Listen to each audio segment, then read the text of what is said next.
दिल्ली से सटी एक साधारण सी कॉलोनी। इस कॉलोनी में एक मकान ऐसा था जहां सिर्फ एक महिला अकेली रहा करती थी। उसका नाम कविता था। कविता की उम्र करीब 35 साल थी, लेकिन वह दिखने में बहुत ही सुंदर और आकर्षक लगती थी। पेशे से कविता एक सरकारी स्कूल में मास्टरनी थी। उसके पति का देहांत कुछ साल पहले एक बीमारी की वजह से हो गया था। उसका जवान बेटा तुषार, जिसकी उम्र करीब 24 से 25 साल की थी, घर से दूर किसी दूसरे शहर में रहकर अपनी पढ़ाई पूरी कर रहा था। घर बहुत बड़ा था, कई कमरे खाली पड़े थे और कविता अकेली होने की वजह से अक्सर सूनेपन और अकेलेपन में अपने दिन काट रही थी। दोस्तों, बड़ी ही रोचक और इंटरेस्टिंग कहानी है और इस कहानी से आप लोगों को एक बहुत बड़ी सीख मिलने वाली है, तो इसीलिए इस कहानी में आप लोग अंत तक बने रहिएगा। और अभी तक आपने हमारे यूट्यूब चैनल को सब्सक्राइब नहीं किया है तो हमारे यूट्यूब चैनल को सब्सक्राइब कर लीजिएगा, क्योंकि आपके एक सब्सक्राइब से मेरा हौसला बढ़ता है। तो चलिए दोस्तों, ज़्यादा देर ना करते हुए शुरू करते हैं और बताते हैं कि आखिर पूरी कहानी है क्या। आज की हमारी सच्ची कहानी की शुरुआत होती है भारत की राजधानी दिल्ली से। भारत देश की पुरानी और खूबसूरत जगहों को देखने के लिए विदेश से भी बहुत से लोग आते थे। अफ्रीका देश से एक नौजवान भारत घूमने आया था जिसका नाम टेम्बो जॉनसन था। जॉनसन की उम्र करीब 27-28 साल की थी।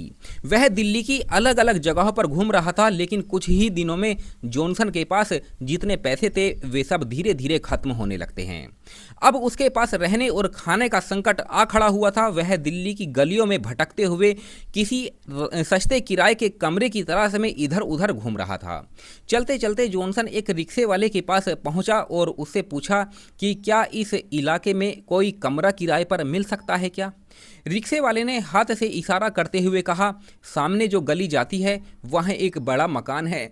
एक मास्टरनी मैडम अकेली रहती है, उनके घर में कई कमरे खाली हैं, शायद तुम्हें वहाँ रहने की जगह मिल जाए। जॉनसन सीधे उसी मकान के पास पहुंचा और बाहर का दरवाजा खटखटाया। अंदर से कविता बाहर आई। जॉनसन ने इशारों में और टूटी फूटी बोली में कहा कि उसे रहने के लिए एक कमरा चाहिए। कविता ने जब उस विदेशी आदमी को देखा तो उसने सोचा कि घर के कमरे वैसे भी खाली पड़े हैं, अगर यह किराए पर यहाँ रहेगा तो घर का थोड़ा बहुत खर्च निकल जाएगा और सूनापन भी कट जाएगा। कविता ने हाँ कह दी और घर के खाली कमरे उसे दिखा दिए। जॉनसन को एक कमरा पसंद आ गया और वह वहाँ रहने लगा। 1-2 महीने ऐसे ही बीत गए। तभी अचानक एक दिन तुषार अपनी पढ़ाई पूरी करके हमेशा के लिए अपने घर वापस लौट आया। जब तुषार ने घर में उस अफ्रीकी किराएदार को देखा तो उसने अपनी माँ कविता से पूछा कि यह कौन है। कविता ने बात संभालते हुए कहा, बेटा यह कुछ महीनों के लिए किराए पर आया है, जल्द ही अपना काम खत्म पूरा करके यहाँ से चला जाएगा। तुषार ने कहा, चलो कोई बात नहीं, कमरे खाली है तो रहने दो। कुछ ही दिनों बाद कविता को अपने बेटे तुषार की शादी की चिंता सताने लगी। उसने आसपास के लोगों और रिश्तेदारों में बात चलानी शुरू कर दी कि उसके बेटे के लिए कोई अच्छी सी लड़की का रिश्ता देख ले। किस्मत से 2-3 दिनों के अंदर ही एक बहुत ही अच्छे परिवार का रिश्ता आ गया। लड़की का नाम अमिता था, जो बहुत ही पढ़ी लिखी और सुंदर थी। जब अमिता के घर वाले तुषार को देखने आए तो उन्होंने लड़के को देखते ही तुरंत हाँ कह दी। सब कुछ तय हो गया और 1-1.5 महीने के भीतर ही तुषार और अमिता की धूमधाम से शादी हो गई। शादी के 3-4 महीने बीतने के बाद अमिता और तुषार ने कहा कि वे अब अपनी आगे की नौकरी और जिंदगी के सिलसिले में विदेश जाना चाहते हैं। कविता ने बिना किसी रोक टोक के उन्हें खुशी खुशी विदा कर दिया। अब उस बड़े घर में सिर्फ 2 ही लोग रह गए थे, कविता और वह अफ्रीकी किराएदार जॉनसन। एक दिन कविता के मन में आया कि बहुत दिन हो गए हैं, जॉनसन से 2 महीने का किराया मांग लेना चाहिए। ऐसा न हो कि वह बिना बताए अचानक अपने देश वापस लौट जाए और पैसे हाथ में न आए।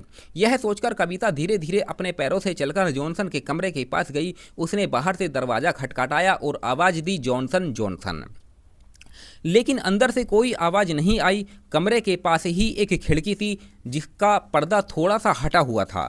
जब कविता ने खिड़की के पास जाकर अंदर झांका तो उसने देखा कि जॉनसन कमरे में अकेला बैठा अपने फ़ोन में कुछ अलग ही चीज़ें देख रहा था और अजीब हालत में था।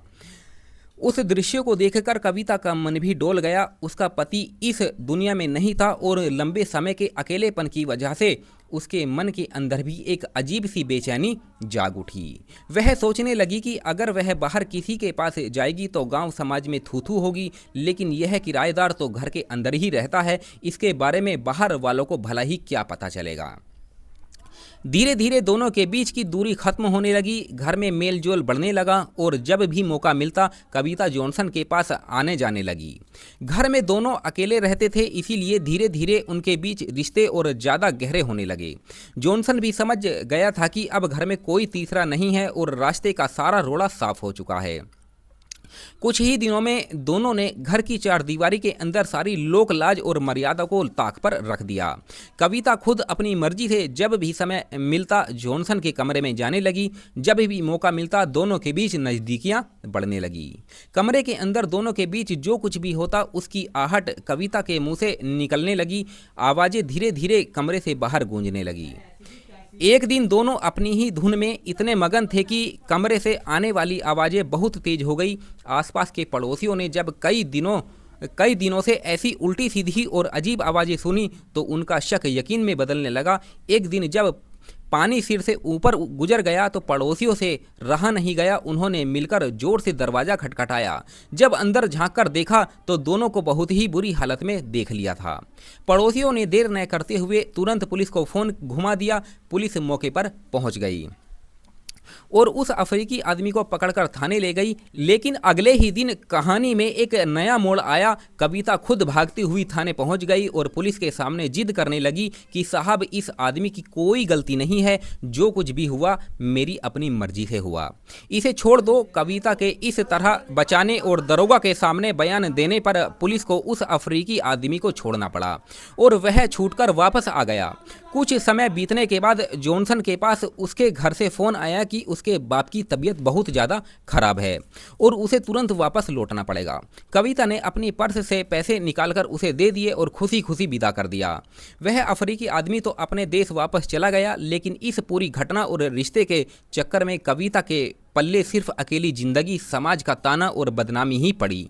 दोस्तों, इस कहानी को लेकर आपकी क्या प्रतिक्रिया है, आप हमें अपनी राय कमेंट में ज़रूर बताइए। और जैसे कि मैंने पहले भी बताया कि आप ज़्यादा से ज़्यादा हमें फॉलो करें, हमारे चैनल को सब्सक्राइब करें, क्योंकि मेरा हौसला बढ़ता रहता है और इसी प्रकार की स्टोरी मैं आप लोगों के लिए लाता रहता हूँ।